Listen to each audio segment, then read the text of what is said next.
Hello students, my name is Sumit Kumar Chauhan. जैसे कि आप जानते हैं हमारे ओ लेवल की क्लासेस चल रही हैं। अभी तक हमने आईटी टूल्स की क्लासेस देखी थी जो हमारे ओ लेवल का फर्स्ट पेपर था। आज हम ओ लेवल में आगे बढ़ते हैं और आज हम पढ़ेंगे ओ लेवल का फोर्थ पेपर जो कि हमारा है आईओटी। हम आईओटी के बारे में जानेंगे कि आईओटी होता क्या है, हमारी डेली लाइफ में ऐसे कौन कौन सी चीज़ें हैं जो आईओटी डिवाइसेस हैं बट हमें नहीं पता, और ये जानेंगे कि आईओटी की इतनी इंपॉर्टेंस क्यों है आज के टाइम पे। तो सबसे पहले बात करते हैं आईओटी की फर्स्ट चैप्टर की, जो कि है हमारा इंट्रोडक्शन टू आईओटी। ये हमारा फर्स्ट चैप्टर है। तो पहले तो हम यही जान लेते हैं कि आईओटी होता क्या है। सबसे पहले इसी चीज़ को समझ लेते हैं। तो देखो यहाँ पे लैंग्वेज हमसे क्या कह रहा है कि आईओटी का मतलब एक स्मार्ट गैजेट का ग्रुप होता है जिसके हेल्प से इंटरनेट से कनेक्टेड डिवाइस में डेटा शेयर और रिसीव कर सकते हैं।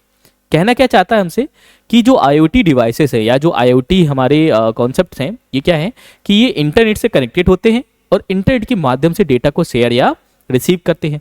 अगर इसको सिंपल लैंग्वेज की बात करी जाए तो आप ऐसे समझ लीजिए जैसे आपके घर में फ्रिज है, ओके, और आपका घर का जो फ्रिज वो इंटरनेट से कनेक्टेड है, ठीक। तो जैसे मान लीजिए आपके फ्रिज में इंटरनेट से कनेक्टेड है, तो उसमें कुछ चीज़ें सेंसर्स लगे हैं, एक्चुएटर्स लगे हैं, कुछ फंक्शंस लगे हुए हैं जो इस चीज़ को डिटेक्ट करता है कि आपके फ्रिज में क्या क्या चीज़ें हैं, क्या क्या चीज़ें नहीं है, ओके। तो इस चीज़ को डिटेक्ट कर लेगा। डिटेक्ट करने के बाद जैसे आपके फ्रिज में दूध नहीं है भाई, खत्म हो चुका है, तो आपके फ़ोन में एक नोटिफिकेशन डाल देगा, बाय एप्लीकेशन चीज़ें चलेंगी, ठीक है। ये सब आगे समझेंगे, बट इसे नॉर्मल वे में समझते हैं कि ऐसे डिवाइसेस जो इंटरनेट से कनेक्टेड होते हैं और डेटा को शेयर या फिर रिसीव करते हैं पर्टिकुलर वर्किंग पे, ओके। वही हम आगे बात करते हैं हिस्ट्री ऑफ आईओटी की। आईओटी की जरा हिस्ट्री की बात करी जाए तो अब जरा इसे समझिएगा। देखा जाए तो हम जब भी आईओटी की बात करते हैं, हिस्ट्री ऑफ आईओटी की बात करते हैं, तो एक नाम हमेशा में निकल के आता है, वो है केविन एटसन का। इनका नाम हमेशा निकल के आएगा, ठीक। अब पहली बात तो आप ये समझ लीजिए कि अगर आपसे कोई पूछे कि आईओटी को डेवलप किसने किया या आईओटी की खोज किसने करी, तो ऐसा कोई फिक्स नहीं है, ठीक है। केविन एटसन का नाम इसलिए लिया जाता है क्योंकि इन्होंने आईओटी का कॉन्सेप्ट दिया था सबसे पहले। क्या दिया था सबसे पहले? कॉन्सेप्ट दिया था, और यही एग्जाम पॉइंट ऑफ व्यू से पूछा भी जाता है कि आईओटी का कॉन्सेप्ट या फिर आईओटी क्वाइन सबसे पहले किसने किया था, तो वो कौन थे? केविन एटसन से। कब किया था उन्होंने? 1999 में किया था। लेकिन इस पर थोड़ा और डीप में चलते हैं, जरा समझते हैं कि भाई आईओटी की स्टार्टिंग हुई कहाँ से, ये पहली स्टार्टिंग कहाँ से हुई थी। तो ये बात है 1970s की टाइम की बात है ये। उस टाइम पे अमेरिका में कोका कोला कंपनी ने एक वेंडर मशीन डाली थी। आई होप आप वेंडर मशीन जानते होंगे। जैसे जापान में आज के टाइम पे क्या है कि जितनी भी चीज़ें हैं जो हमें चाहिए हम वो मशीन से ले लेते हैं। आपको बस पैसे पैसे डालने हैं, पैसे आप डालेंगे, पैसे डालने के बाद आपको जो चाहिए अपने बटन दबाए, मशीन ने आपको जाके दे दिया। ये वेंडर मशीन्स हैं जो जापान में लगे हुए हैं, बट ये 1970s के टाइम पे अमेरिका में लगा था। कोका कोला ने सबसे पहले लगाया था। तो ये जो वेंडर मशीन था यही आईओटी थी उस टाइम पे, लेकिन उसका नाम आईओटी नहीं रखा गया था, उसका नाम उसने वेंडर मशीन रख दिया था। यही आगे चल के केविन एटसन ने एक कॉन्सेप्ट बना दिया जिसको हम लोग आज के टाइम पे आईओटी कहते हैं। आईओटी का मतलब क्या है? इंटरनेट ऑफ थिंग्स, ठीक। इसका नाम याद रखिएगा, फुल फॉर्म भी आता है। What is the full form IoT? Internet of things, ऐसी चीजें जो इंटरनेट से कनेक्टेड होती हैं, ओके। फिर इसी में आगे बात करते हैं characteristics of devices and application in IoT. अब हम आईओटी के कुछ एप्लीकेशंस के बारे में समझते हैं और उनकी कैरेक्टरिस्टिक्स के बारे में समझते हैं। ये काफी लंबा टॉपिक है, ठीक है। हम एक ही बार में सारी चीजों को कवर अप नहीं करेंगे, हम धीरे धीरे आगे बढ़ेंगे और समझते चले जाएंगे।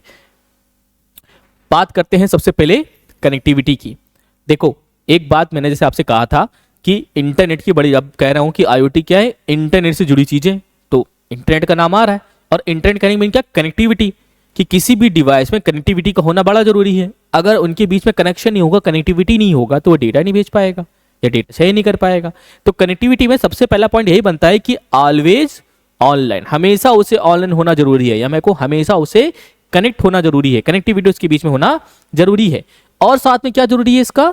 Various connectivity protocols. प्रोटोकॉल्स ये आपको बड़ा समझना होगा, और जब हम आईटी टूल्स के आगे जब क्लासेस लेंगे तो हम प्रोटोकॉल्स के बारे में डीप में जानेंगे। ये आईटी टूल्स में आपका क्वेश्चन बड़ा पूछता है प्रोटोकॉल से लेकर। तो प्रोटोकॉल्स आप सीधा बस इतना समझ लीजिए, सेट ऑफ रूल्स। क्या है ये? Set of rules. प्रोटोकॉल्स का मीन क्या हो गया? Set of rules. कहने का मीन क्या है कि इंटरनेट पे जो भी डेटा शेयर हो रहा है या रिसीव हो रहा है वो इन्हीं प्रोटोकॉल्स के अंडर होता है। जैसे हमारी डेली लाइफ के कुछ प्रोटोकॉल्स होते हैं, जैसे आप अगर रोड पे चल रहे हैं तो किस तरफ चलेंगे, अगर आप गाड़ी चला रहे हैं तो किस तरफ चलाएंगे, कितनी स्पीड में चलाएंगे, हेलमेट पहन के चलाना, आपको ड्राइविंग लाइसेंस होगा तभी आप चला पाएंगे। ये जो रूल्स होते हैं यही प्रोटोकॉल्स हैं आपके, ठीक, तो इंटरनेट पे या मेरे को नेटवर्क पे जब भी कोई डेटा शेयर हो रहा है, रिसीव हो रहा है, तो विदाउट प्रोटोकॉल ये नहीं हो सकता। और ये आईओटी डिवाइसेस में भी है। अगर आप आईओटी डिवाइसेस में डेटा को ट्रैवल करा रहे हैं, मेरे को डेटा को ट्रांसमिट करा रहे हैं, सेंड कर रहे हैं, रिसीव कर रहे हैं, तो ये प्रोटोकॉल के अंदर ही होगा। बिना प्रोटोकॉल के वो पर्टिकुलर डिवाइस सिक्योर नहीं हो सकता, क्योंकि प्रोटोकॉल नॉट ओनली डिवाइस के डेटा को ले जाना है, रिसीव करने का काम नहीं करता, ये डिवाइस को प्रोटेक्ट करने का भी काम करता है, सिक्योर करने का भी काम करता है। तो कनेक्टिविटी की जब बात करें तो कनेक्टिविटी में प्रोटोकॉल्स हमारे लिए बड़ी जरूरी है। और कौन कौन से प्रोटोकॉल्स यहाँ पे यूज किए जाते हैं? Wifi protocol, Bluetooth protocol, Zigbee, cellular network protocol, low power wide area network protocol, जिसे LPW WAN कहा जाता है। और इसका जो ये फुल फॉर्म है, ये बड़ा पूछा जाता है आपके एग्जाम में, इसका फुल फॉर्म आता है LP WAN का आपका क्वेश्चन ये बड़ा बनता है कि what is the full form of LP WAN। Okay, फिर बात करते हैं सेंसर्स और एक्चुएटर की। सेंसर और एक्चुएटर पे आपका सेकंड चैप्टर ही है, आईओटी का जो सेकंड चैप्टर है वो सेंसर और एक्चुएटर पे ही आपका रखा हुआ है। तो हम इसमें ज़्यादा डीप में नहीं जाएंगे, क्योंकि सेकंड चैप्टर में हमें वैसे भी डीप में जाके पूरी चीज़ें पढ़नी है। हम यहाँ पे बस छोटा सा पोर्शन समझेंगे कि सेंसर क्या है और एक्चुएटर क्या है। तो अगर बात करी जाए बड़ी सिंपल लैंग्वेज में, तो सेंसर्स क्या होते हैं? ये एनवायरनमेंट से डेटा कलेक्ट करते हैं और उसके बिहाफ पे वो डेटा आगे प्रोसेस करके भेज देते हैं। मतलब प्रोसेसर के पास भेज देंगे, प्रोसेसर से प्रोसेस करके आपको उसे आउटपुट दे देगा। हमने हार्डवेयर जब हम लोग पढ़ रहे थे तो वहाँ पे हमने सीपीयू का फंक्शनलिटी समझा था कि सीपीयू वर्किंग कैसे करता है। उसी तरीके से यहाँ पे सेंसर्स का भी होता है, जरा आप समझिएगा सेंसर्स के बारे में। आईओटी में सेंसर एक डिवाइस है जो टेम्परेचर, ह्यूमिडिटी, मोशन, लाइट जैसी फिजिकल या इन्वायरमेंटल कंडीशन का पता लगाता है और मेजर करता है। आप ऐसे समझ लीजिए भाई, सेंसर क्या कर रहा है? ये जो हमारा फिजिकल इन्वायरमेंट है या फिजिकल कंडीशन है, इनमें जो भी चेंजमेंट हो रहा है उसको पता लगाने पे और उसको मेजर करने के लिए काम किसका क्यों करा जाता है? सेंसर का किया जाता है या सेंसर से लिया जाता है। ठीक है, आप ऐसे समझिए जैसे आपके घर में टेम्परेचर सेंसर लगा है, जैसे आपको नहीं पता, जैसे थर्मोमीटर होता है, दो टाइप के थर्मोमीटर आते हैं, एक तो डिजिटल वाला आता है हमारे पास और एक आता है पारा वाला। तो आप जो डिजिटल वाला जो थर्मोमीटर देख रहे हो उसमें आपका टेम्परेचर सेंसर लगा होता है। तो बेसिकली क्या कर रहा है कि टेम्परेचर को सेंस कर रहा है और सेंस करने के बाद आपको मॉनिटर पे दिखा देता है कि देखिए इतनी डिग्री सेंटीग्रेड है या इतनी डिग्री फ़ारेनहाइट है। ओके, और इससे क्या एग्जांपल देख सकते हैं, जैसे हमारा स्मार्ट एसी है। स्मार्ट एसी में क्या होता है भाई, अपने आप वो चालू होता है, अपने आप बंद होता है। कैसे पता चलता है कि भाई कि रूम का टेम्परेचर हाई हो गया, ये रूम का टेम्परेचर लो हो गया, मुझे अब ऑन होना है, मुझे अब ऑफ होना है? ये कैसे पता चल रहा है उसे? बाया सेंसर पता चल रहा है, क्योंकि सेंसर क्या कर रहा है भैया, एनवायरनमेंट से डेटा को कलेक्ट कर रहा है। वो क्या बता रहा है भाई, उसको जो अंदर उसके प्रोसेसर लगा है, जो अंदर जो उसके सीपीयू लगा है, वो उसको क्या बता रहा है कि भैया कमरे का टेम्परेचर ज़्यादा हो गया है।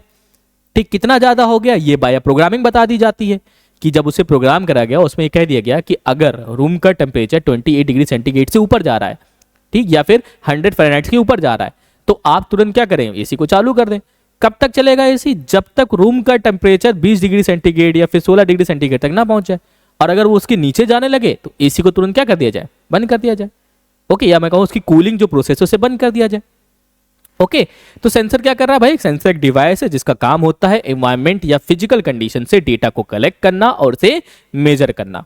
वही अगर हम बात कर लें एक्चुएटर क्या है भाई, एक्चुएटर क्या करते हैं हमारे, तो आईओटी में एक्चुएटर फिजिकल थिंग के लिए एक रिमोट कंट्रोल के रूप में वर्क करता है, जो मोटरों को एक्टिवेट करने, वेल्व्स ओपनिंग, डिजिटल कमांड्स के बेस पे रूम के टेम्परेचर को एडजस्ट करके वर्क कराने के लिए इंटरनेट के मीडियम से सिग्नल रिसीव करता है। अब काफी लंबा हो गया, आप कंफ्यूज ना होइएगा, मैं इसको थोड़ा इजी कर देता हूं। एक्चुएटर क्या है? एक्चुएटर बेसिकली क्या करता है कि मोशन को एनर्जी में या मैं को एनर्जी को मोशन में कन्वर्ट करने का काम करता है। कहने का मीन क्या हो गया, जैसे कि आपके घर में मान लीजिए टीवी है, ओके, और अगर आप टीवी में कोई भी काम कराना चाहते हैं, किससे कराएंगे? रिमोट से करा रहे, तो आपने रिमोट दबाया, जो भी बटन दबाया, तो वो सिग्नल कहाँ गया? टीवी में चला गया। वो इसी तरह आप समझिए जैसे स्मार्ट एसी है। अब मैंने कहा स्मार्ट एसी तो भाई ऑटोमेटिकली भी काम कर रहा है, लेकिन ये ऑटोमेटिकली काम हम मैनुअल भी करा सकते हैं, रिमोट भी तो आते हैं स्मार्ट एसी में। तो जैसे हम रिमोट पे बटन दबा रहे हैं, भाई बढ़ा दो टेम्परेचर या कम कर दो, या कूलिंग बढ़ा दो कम कर दो, एसी बंद कर दो चालू कर दो, ये बाय रिमोट कर रहे हैं ना। तो ये जो हम मैनुअल काम करा रहे हैं, मैनुअल वर्किंग किसकी मदद से करा रहे हैं भाई? इंटरनेट की मदद से, क्योंकि विदाउट इंटरनेट या मैं कहूँ विदाउट नेटवर्क वो सिग्नल उस पर्टिकुलर डिवाइस में थोड़ी ना जाएगा, जा पाएगा? नहीं जा पाएगा। तो ये जो हम वर्किंग करा रहे हैं, जिस डिवाइस से करा रहे हैं, ये एक फिजिकल कंपोनेंट समझिएगा, ठीक है, जिस डिवाइस से करा रहे हैं ये कहलाता है हमारा एक्चुएटर। ओके, जैसे मोटर्स हैं, मोटर्स की अगर मुझे चालू करना है तो हम बटन दबाते हैं, तो जैसे मैंने बटन दबाया एनर्जी किस में कन्वर्ट हो रही है, फिजिकल मोशन में कन्वर्ट हो रही है या मैको मोशन में कन्वर्ट हो रही है। तो एनर्जी का मोशन में कन्वर्ट होना ये किसकी मदद से होता है, हमारा एक्चुएटर के अंदर जाता है। ओके, वही अगर हम आगे बात करें यूनिक आइडेंटिटी, ये बड़ा जरूरी है। यूनिक आइडेंटिटी आपने ये सुना भी होगा, आईपी एड्रेस मैक एड्रेस, ये आपने सुना भी होगा, काफी जगह सुना होगा, कहीं कुछ लोगों से आपने सुना होगा, यूट्यूब में आपने देखा होगा, गूगल्स पे आपने देखा होगा। तो ये है क्या यूनिक आइडेंटिटी, कहने का मीन क्या है कि जितनी भी डिवाइसेस होती हैं आज के टाइम पे, जितनी भी डिवाइसेस है जो बाय नेटवर्क कनेक्ट हो रही हैं, उन सबकी अपनी एक यूनिक आइडेंटिटी होती है। जैसे आप हो, आपका अपना एक आइडेंटिटी है, यूनिक आइडेंटिटी है, मतलब आपका घर का एड्रेस होता है, वो आपकी यूनिक आइडेंटिटी होती है। अगर मुझे आपसे मिलना हो तो क्या करना पड़ेगा, आपके घर जाना पड़ेगा। आपका घर फिक्स है भाई, परमानेंट है, वहीं पे आप मिलोगे मुझे जहां मिलोगे, तो वही यूनिक आइडेंटिटी के अंदर आ गया। अगर आपका यूनिक आइडेंटिटी नहीं है तो मैं आपको कहाँ ढूंढूंगा, जाके मिलोगे मुझे कहीं, मैं फिर आपका रोड रोड गली गली ढूंढूंगा बैठ के। ओके, तो इसी तरीके से किसी भी आईओटी डिवाइस की आइडेंटिटी होना जरूरी है, क्योंकि अब बात यहाँ पे ये है कि एक डिवाइस दूसरे डिवाइस से कनेक्ट हो रहा है, यहाँ पे ह्यूमन इंटरेक्शन का कुछ लेना देना नहीं है। आईओटी का सबसे अच्छी बात होता है क्या है कि यहाँ पे ह्यूमन इंटरेक्शन नहीं होता, डिवाइस टू डिवाइस कनेक्टिविटी चलती है, या मेरे को मशीन टू मशीन कनेक्टिविटी चलती है। तो एक मशीन दूसरे मशीन से कनेक्ट हो रहा है, तो कनेक्ट कैसे होगा भाई, जब तक इनका एड्रेस नहीं होगा। तो एड्रेस को ही कहा जाता है यूनिक आइडेंटिटी। एक डिवाइस की अपनी यूनिक आइडेंटिटी होगी, दूसरी डिवाइस की अपनी यूनिक आइडेंटिटी होगी, तो ये दोनों एक दूसरे से कनेक्ट करने के लिए उस यूनिक आइडेंटिटी का इस्तेमाल करेंगे। तो वही चीज बस आपसे यहां पे कह रहा है कि इंटरनेट ऑफ थिंग्स एक स्पेशल आइडेंटिटी को नेटवर्क के भीतर एवरी आईओटी डिवाइस को रिफर करती है, मतलब डिफाइन करती है भाई। हर एक आइडेंटिटी को जितनी भी आईओटी डिवाइसेस उस नेटवर्क में कनेक्टेड है, जितनी भी आईओटी डिवाइसेस, उन सबको क्या करती है भाई, रेफर करती है। और क्या कर रहा है ये, यह आइडेंटिफायर डिवाइस को स्पेशल रूप से पहचानने, एड्रेस करने की परमिशन देता है। वही मैंने कहा कि अगर आपकी मुझे आइडेंटिटी नहीं पता, या मैं कहूं आपका मुझे एड्रेस ही नहीं पता, तो मैं आपको कैसे ढूंढूंगा, उसी की तो यहाँ पे ढूंढूंगा मैं। ओके, और क्या कह रहा है कि जिससे आईओटी इकोसिस्टम के भीतर कम्युनिकेशन और मैनेजमेंट की सुविधा मिलती है। ठीक, अगर यूनिक आइडेंटिटी नहीं है तो मैं आपसे कम्युनिकेशन ही नहीं कर पाऊंगा, और जब मैं कम्युनिकेट ही नहीं कर पाऊंगा तो मैनेज कैसे करूंगा। ओके, वही अगर बात कर लें कि डेटा प्रोसेसिंग एंड एनालिटिक्स, अब ये क्या है, तो देखो भाई सीधी सी बात है एक चीज कि अगर मैं दो डिवाइस को कनेक्ट कर रहा हूं तो डेटा ही शेयर करूंगा। अब डेटा शेयर कर रहा हूं तो उस डेटा का प्रोसेसिंग भी होना, उसका एनालिसिस भी होना है, ये तो दोनों चीज होनी है हमारे लिए। तो कैसी होगी जरा इसे समझते हैं कि एनालिटिक्स कैपेबिलिटीज, आईओटी में analytics capabilities internet of things ecosystem में इंटरकनेक्टेड डिवाइस द्वारा जनरेटेड डेटा का एनालिसिस करने के लिए यूज किया जाता है, या मैं कहूँ एक वेरियस टेक्निक है, वेरियस टेक्निक एंड टूल्स को रिफर करती है। कहने का मीन क्या है भाई, जैसे सेंसर हमारा काम करता है डेटा को कलेक्ट करने का, एनवायरमेंट से डेटा को कलेक्ट करने का। अब वो जो डेटा कलेक्ट कर रहा है तो भाई मुझे उस डेटा को प्रोसेस भी तो करना है, या मैं उस डेटा को एनालिसिस भी तो करना है, कुछ तो करना होगा ना उस डेटा पे, तभी तो कलेक्ट होके आ रहा है। ऐसे थोड़ी ना आके बस रख दिया फालतू का, कुछ तो होगा ना उस डेटा का। तो उस डेटा को प्रोसेस करना, एनालिटिक्स करना, एनालिसिस करना, ठीक है, ये सारी चीजों के लिए हमें क्या देखना पड़ेगा कि उस आईओटी डिवाइस के अंदर इतनी कैपेबिलिटी होनी चाहिए कि जिसके मदद से मैं ये जो डेटा आ रहा है या जो भी डेटा ये जनरेट हो रहा है सेंसर के द्वारा, उस डेटा को मैं एनालिसिस कर सकूं। तो वही चीज बस आपसे कहना चाह रहा है एनालिटिक्स कैपेबिलिटीज में। ओके, फिर अगर वही बात कर ले, यहां पे देखिए का नाम आ रहा है एज कंप्यूटिंग। अब ये एज कंप्यूटिंग क्या है, तो देखिए क्या कह रहा है, आईओटी में एज कंप्यूटिंग का पर्पस केवल सेंट्रलाइज क्लाउड सर्वर पर डिपेंड रहने के बजाय डेटा को उसके प्रोसेसिंग प्लेस के क्लोज प्रोसेस तक करने, एनालिसिस करने और स्टोर करने से है। देखिए यहां कह रहा है स्टोर करने से है। ठीक, अब ये क्या कहना चाह रहा है भाई, यहाँ पे कहने में क्या है कि एज कंप्यूटिंग का कॉन्सेप्ट यहाँ पे ये कह रहा है कि भैया एज कंप्यूटिंग जो है इसका मेन चीज क्या है कि ये सर्वर पे डिपेंड नहीं कर रहा, जो क्लाउड सर्वर है उस पे डिपेंड नहीं कर रहा है। इसका काम क्या है, सेंसर से डेटा आया, प्रोसेसर को भेजा, प्रोसेसर ने प्रोसेस किया और उसके बाद जाके इसने स्टोर कर दिया। ठीक, अब आपका काम क्या, अब जा तो उसे स्टोर कर लो या एनालिसिस कर लो। ओके, तो इन सब चीजों के लिए हम जिसका इस्तेमाल कर रहे हैं वो क्या है, हमारा एज कंप्यूटिंग हो गया। ओके, तो अब यहां पे अगर पूछा जाए कि भैया क्वेश्चन कैसे पूछ लेगा, किस बिहार पे पूछ लेगा, तो पहले तो आपसे यही पूछ लेगा कि अब मुझे ये बता दीजिए कि एनालिटिक्स कैपेबिलिटीज का क्या मीन है भाई। तो एनालिटिक्स कैपेबिलिटी का मीन क्या होगा कि कोई भी जो भी डेटा जनरेट हो रहा है, जो भी डेटा, उसे एनालिटिक्स मतलब उसे एनालिसिस करने के लिए, ठीक है। वही अगर बात कर लीजिए एज कंप्यूटिंग का पर्पस क्या है, तो एज कंप्यूटिंग का पर्पस क्या है कि भाई वो तो पहली बात तो क्या कहेगा आपसे कि वो एक सेंट्रलाइज क्लाउड सर्विस है। क्या कह रहा भाई, बड़ी अच्छी से, एज कंप्यूटिंग पर पर्पस केवल सेंट्रलाइज क्लाउड सर्वर पर डिपेंड रहने के बजाय डेटा को उसके प्रोसेसिंग प्लेस के क्लोज प्रोसेस कराने के लिए।